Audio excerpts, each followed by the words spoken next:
शाम 4 बजे का कोरोना बुलेटिन आप देख रहे हैं। न्यूज़ 18 पूरे भारत से लगातार कोरोना वायरस से जुड़ी खबरें आप तक पहुंचा रहा है। देश में 21 दिन का लॉकडाउन है। आप भी नियमों का पालन करें और खुद को सुरक्षित रखने के लिए घर में ही रहें। न्यूज़ 18 इंडिया हर घंटे कोरोना बुलेटिन भी आप तक पहुंचा रहा है। लॉकडाउन के दौरान देश में 10 करोड़ लोग रोज न्यूज़ 18 देख रहे हैं। न्यूज़ 18 पर भरोसा करने के लिए हम अपने करोड़ों दर्शकों का धन्यवाद करते हैं। साथ ही इस मुश्किल घड़ी में अपने उन reporter, video journalist, design team और सपोर्ट स्टाफ के हौसले और जज्बे को भी सलाम करते हैं, जो देश के चप्पे चप्पे से आप तक हर खबर लगातार पहुंचा रहे हैं। इस बीच खबर ये कि जम्मू कश्मीर के ऐसे 885 लोगों की पहचान पुख्ता होने की खबर है, जिन्होंने निज़ामुद्दीन के तबलीगी जमात के कार्यक्रम में या तो शिरकत की या फिर उसमें शामिल होने वाले लोगों से संपर्क किया।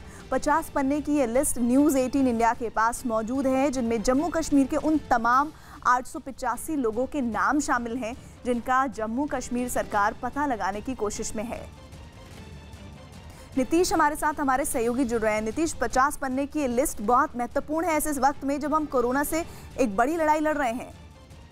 जी बिल्कुल सही कहा प्रीति। देखिए, ये बहुत बड़ा नंबर है।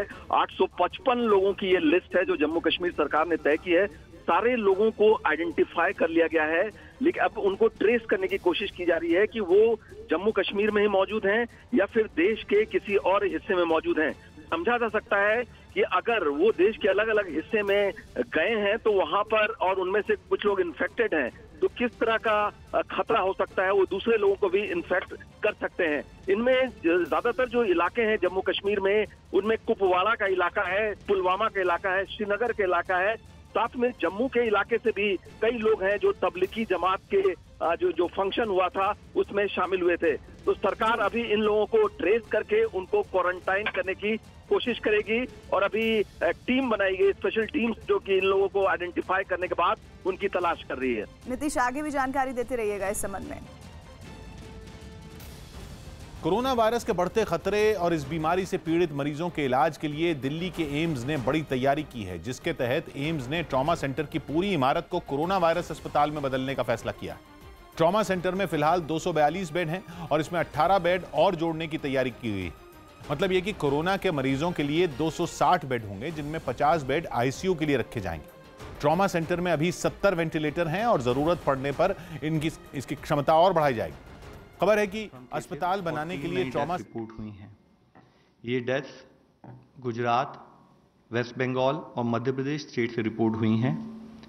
केसेस में आए इस इंक्रीज का कारण है कि कुछ लोकेशंस पर लोगों के सपोर्ट ना मिलने से, समय पे सूचित ना करने के कारण अचानक केसेस की संख्या में ये इंक्रीज नोट किया गया है। और इसीलिए मैं अपनी कल की बात को दोबारा दोहराना चाहूँगा कि हमारी इस कोविड-19 की लड़ाई में हम उतने ही सक्सेसफुल हो पाएंगे जितना हमें कम्युनिटी में सबका सपोर्ट मिलेगा। इस जंग में किसी भी एक समाज के व्यक्ति का सपोर्ट ना मिलने पर पूरे समाज को उसका नुकसान उठाना पड़ेगा। और इसलिए मैं फिर आपके द्वारा सबसे अपील करता हूं कि ये हम सबकी सामूहिक लड़ाई है, हमें सबको मिलकर इसमें कार्य करना पड़ेगा। हेल्थ मिनिस्ट्री राज्यों के साथ कोऑर्डिनेट करते हुए रिगरसली सभी कॉन्टैक्ट से ट्रेसिंग पर काम कर रही है, ताकि हम ये इंश्योर कर सकें कि एज पार्ट ऑफ हमारा जो इन्फेक्शियस डिजीज कंटेनमेंट स्ट्रैटेजी है, हम सभी मामलों को आइडेंटिफाई कर सकें और उन पर प्रोटोकॉल के हिसाब से एक्शन ले सकें। इसी संदर्भ में मैं ये भी आपकी दृष्टि में लाना चाहूँगा कि कुछ केसेस ऐसे आए थे जहाँ पर कि लैंड ओनर्स या होम ओनर्स जो डॉक्टर्स और पैरामेडिकल स्टाफ को उनको फोर्स कर रहे थे कि आप उनको लोकेशंस को वेकेट कीजिए। तो जैसे कल मैंने आपसे कहा था, तो उन सब से हमने कहा था कि आप उनको वेकेट ना करें। और इसी के तहत दिल्ली गवर्नमेंट ने इससे संबंधित एक ऑर्डर भी एपिडेमिक डिजीज एक्ट में इशू किया है, जिसमें उन्होंने कहा कि सभी जिला मजिस्ट्रेट, म्यूनिसिपल कॉरपोरेशंस और डिप्टी कमिश्नर्स और पुलिस, ये सब एक्ट के तहत अगर इस टाइप की कोई उनकी नॉलेज में कोई ऐसी सिचुएशन आए तो उस पर वो एक्शन लें। कोविड-19 के रिस्पॉन्स के लिए एक साइंस और टेक्नोलॉजी का एम्पावर्ड कमेटी का भी गठन किया गया है, जिसकी अध्यक्षता doctor Vinod Paul, member NITI Aayog, और professor K Vijay Raghavan, principal scientific adviser to the prime minister, वह कर रहे हैं। यह कमेटी कोऑर्डिनेट करेगी साइंटिफिक एजेंसीज, साइंटिस्ट, इंडस्ट्रीज और रेगुलेटरी बॉडीज के बीच में। इसमें department of science and technology, department of biotechnology, CSIR, DRDO और इंडियन इंस्टीट्यूट ऑफ साइंस के संबंधित अधिकारी भी हैं और इनका प्रयत्न होगा कि कैसे रिसर्च और डेवलपमेंट को आगे बढ़ाया जाए। गवर्नमेंट प्रोएक्टिवली प्राइवेट सेक्टर के साथ मिलकर बड़े पैमाने में कैसे हम टेस्टिंग और सीरोलॉजी एसेज पर काम करें उस पर प्रयत्न कर रही है। किस तरीके से हम सर्वेलेंस और क्लिनिकल रिसर्च को बढ़ाएं ताकि हम वायरस को कंट्रोल कर सकें, उसके बारे में कुछ और हम नॉलेज पा सकें, उस पर काम चल रहा है। इसके साथ ही साइंटिफिक इंस्टीट्यूशन जो हमारे गवर्नमेंट के जितने मंत्रालय हैं जो इससे लिंक्ड हैं, वो उनके साथ मिलकर मल्टीडिसिप्लिनरी प्रोजेक्ट्स कर रही है which are primarily focused on repurposing of drugs. एक टास्क फोर्स है जो ड्रग ट्रायल्स को ऊपर एफर्ट कर रही है ताकि इन्फॉर्म डिसीजन मेकिंग हो सके। इसी तरह से कुछ मैथमेटिकल मॉडल्स ताकि वो डिजीज को समझ सकें, मेडिकल इक्विपमेंट के बारे में और ऑक्सिलरी रिक्वायरमेंट्स के बारे में काम कर सकें, उसके ऊपर प्रयत्न चल रहा है। मिनिस्ट्री ऑफ टेक्सटाइल्स और फार्मा के साथ मिलकर और स्टेट्स के साथ कोऑर्डिनेट करते हुए health ministry personal protection equipment, mask, ventilators और जो रिलेटेड लॉजिस्टिक्स हैं उनको प्रोड्यूस करने वाली फैक्ट्री के साथ उनको सपोर्ट करके कैसे इनकी अवेलेबिलिटी को बढ़ाया जाए उस पर काम कर रही है। मिनिस्ट्री ऑफ एक्सटर्नल अफेयर्स ने कोरिया, टर्की और वियतनाम के सप्लायर्स को भी आइडेंटिफाई किया है ताकि हम अपनी अवेलेबिलिटी देश में इन लॉजिस्टिक्स आइटम्स की बढ़ा सकें। DRDO लोकल मैन्युफैक्चरर्स के साथ मिलकर भी इसी तरीके से N95 मास्क और जो रिमेनिंग लॉजिस्टिक्स है उनको बढ़ाने के लिए कार्य कर रही है। हेल्थ मिनिस्ट्री ने ANMs, आशा वर्कर्स, आंगनवाड़ीज, आयुष के डॉक्टर्स जो हैं हमारे और हमारे डॉक्टर और नर्सिंग स्टाफ और जो हेल्थ प्रोफेशनल्स हैं उनके लिए अपनी वेबसाइट पर कोविड-19 को मैनेज करने से संबंधित जैसे कि field surveillance, supervision and lab testing, clinical management, isolation facility management, intensive care management और infection control in the clinical locations, quarantine facility management, इनसे संबंधित रिसोर्सों को अपनी वेबसाइट पर अपलोड किया है। 30 मार्च को हेल्थ मिनिस्ट्री के द्वारा 2 जो वेबिनार कंडक्ट किए गए थे उसमें मैं आपकी दृष्टि में लाना चाहूँगा कि उसमें करीब 15,000 नर्सेस की ऑनलाइन ट्रेनिंग की गई और इसे अब तक देश भर में 1 लाख से ज़्यादा हेल्थ प्रोफेशनल्स ने यूज़ किया है, डाउनलोड किया है। हेल्थ मिनिस्ट्री इसके साथ ही क्रिटिकल केयर के ऊपर भी फिजिशियंस के अपने वेबिनार शेड्यूल के साथ लोगों को ट्रेनिंग ऑर्गेनाइज करा रही है। साथ ही माननीय प्रधानमंत्री जी ने भी सोशल वेलफेयर ऑर्गेनाइजेशंस के रिप्रेजेंटेटिव से वीडियो कॉन्फ्रेंस के जरिए बातचीत की। उन्होंने इन सभी जो सोशल वेलफेयर ऑर्गेनाइजेशंस हैं इनके सर्विस माइंडसेट के लिए इनकी सराहना करते हुए इनके द्वारा जागरूकता फैलाने, सोशल डिस्टेंसिंग के इम्प्लीमेंटेशन और जो हमारे लोग हैं, जो गरीब लोग हैं, उनको बुनियादी आवश्यकता और एसेंशियल इश्यूज में कोई दिक्कत ना हो, उसमें गवर्नमेंट के साथ मिलकर काम करने की अपील की है और उनके साथ आगे बढ़ने के लिए उनको सपोर्ट करने के लिए कहा है। माननीय प्रधानमंत्री जी ने इसी श्रृंखला में ग्लोबल कोविड-19 पेंडेमिक के रेस्पॉन्स पर डिस्कशन करते हुए दुनिया भर में जो भारत के सभी दूतावास हैं और उच्च आयोगों के प्रमुखों के साथ भी वीडियो कॉन्फ्रेंस के जरिए बातचीत की है। इसके साथ ही क्योंकि कई जगह पर कहीं भ्रांतियां फैलती हैं, कहीं जगह पर कुछ टेक्निकल इश्यूज पर डाउट आते हैं, तो जैसे कि हमारी 1075 हेल्पलाइन के द्वारा हम लोगों को टेक्निकल गाइडेंस देते रहे हैं, इसके साथ ही अब हम एक जॉइंट सेक्रेटरी और एम्स के डॉक्टर्स के साथ मिलते हुए एक स्पेशल टीम बनाते हुए किसी को भी अगर कोई टेक्निकल गाइडेंस चाहिए, ऑथेंटिक टेक्निकल इंफॉर्मेशन चाहिए, उसके लिए एक प्रोसेस हम नेक्स्ट 24 घंटे में शुरू करने वाले हैं, जिसके द्वारा उस पर्टिकुलर ईमेल पर अगर आपके कोई टेक्निकल डाउट्स हैं तो आप पूछ सकते हैं, उनको एनालाइज किया जाएगा, उसके बारे में आपकी जो रिक्वायर्ड गाइडेंस होगी, अगर इमीडिएट होगी तो इमीडिएट दी जाएगी, नहीं तो उसको टेक्निकली एग्जामिन करके ये गाइडेंस दी जाएगी। इसका पर्पज यह है कि इसके द्वारा ऑथेंटिक टेक्निकल इंफॉर्मेशन हम सबको दे सकें। ये इसलिए भी जरूरी है क्योंकि अगर ऑथेंटिक और जेन्युइन टेक्निकल इंफॉर्मेशन सबके पास अवेलेबल होगी तो उसके कारण जो अननेसेसरी डाउट्स और जो पैनिक की सिचुएशन आती है वो नहीं होगी। साथ ही माननीय हेल्थ मंत्री हैं, उन्होंने भी कल एक सैंपलिंग और टेस्टिंग स्ट्रैटेजी पर एक रिव्यू मीटिंग की थी। उन्होंने इस संदर्भ में एडिक्वेट टेस्टिंग फैसिलिटीज देश में होनी चाहिए, टेस्टिंग किट्स होनी चाहिए, उसके ऊपर चर्चा की। साथ ही उन्होंने ministry of science and technology को भी फर्दर टेक्निकल सॉल्यूशंस के ऊपर काम करने के लिए आदेश दिए हैं।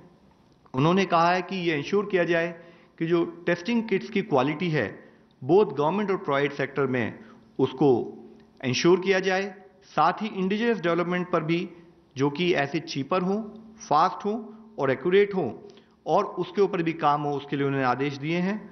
उन्होंने कहा है कि साथ ही ऐसी स्टेट्स है जहां पर कि नंबर ऑफ लैब्स अभी कम है, जैसे कि नॉर्थ ईस्ट के प्रांतों में, वहां पर स्पेशल एम्फेसिस दिया जाए ताकि हम हर जगह पर इंश्योर कर सके कि टाइम पर टेस्टिंग हो सके। आज ग्रुप ऑफ मिनिस्टर्स की भी मीटिंग हुई थी जिसमें हेल्थ मंत्री साहब के साथ minister of external affairs, civil aviation, shipping, chemical and fertilisers और minister of state for home और minister of state for health and family welfare सभी प्रेजेंट थे, जिन्होंने देश में चलती हुई सिचुएशन का पूरा एनालिसिस किया, जायजा लिया। उन्होंने इस सिचुएशन में ये भी कहा है कि हमें स्टेट्स के साथ मिलकर ये इंश्योर करना है कि जो हमारे डेडिकेटेड कोविड हॉस्पिटल्स हैं उनको जल्दी से जल्दी और लार्ज नंबर में बनाया जाए।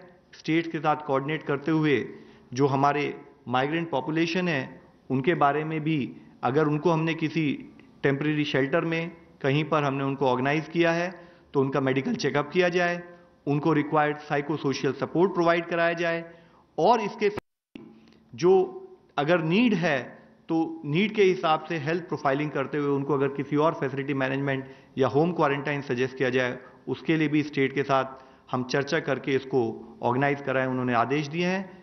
अंत में मैं आप सबसे फिर यही कहना चाहूँगा कि हमारे लिए बहुत ज़रूरी है कि हम इस कोविड-19 की लड़ाई में अपने एफर्ट्स को उसी कंटिन्यूड विगर, उसी कंटिन्यूड स्ट्रेंथ के साथ करें ताकि हम जो ये बीमारी है, जो ये मजबूरी, जो दिक्कत हमारे सामने है उससे हम लड़ सकें और उससे विजयी हो सकें। धन्यवाद। धन्यवाद। गृह मंत्रालय की प्रवक्ता। नमस्कार।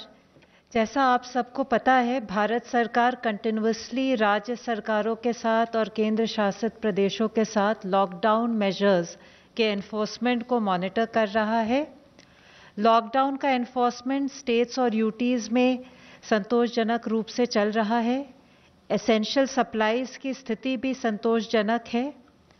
जो हमें राज्य सरकारों और यूटी से जानकारी प्राप्त हुई है उसके अनुसार लगभग स्टेट्स और यूटीज़ में लगभग 21,064 माइग्रेंट रिलीफ कैंप्स सेटअप किए गए हैं और इन रिलीफ कैंप्स में लगभग 6 लाख से अधिक, अगर मैं एग्जैक्ट फिगर कोट करूं तो 6,66,291 लोगों को शेल्टर की सुविधा दी गई है।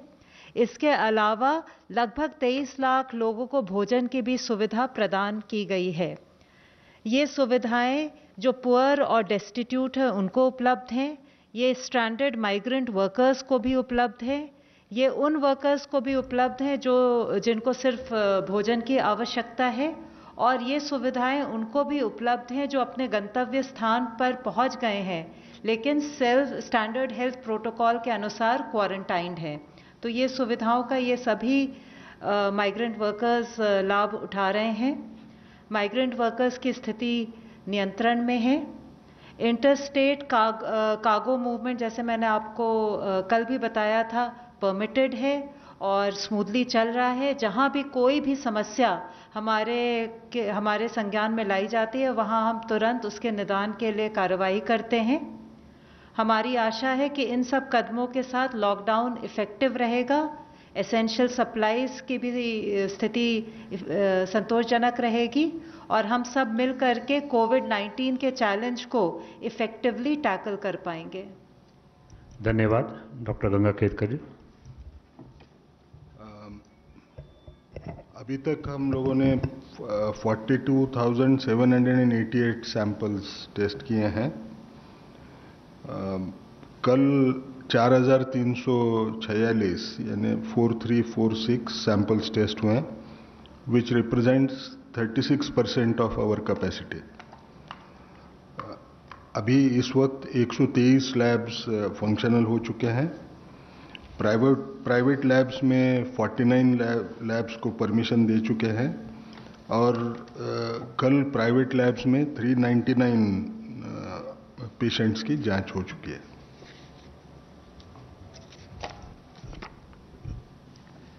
सबसे पहले ऑनलाइन क्वेश्चन है। Office of principal scientific adviser issues manual on homeland masks. Is there any change in the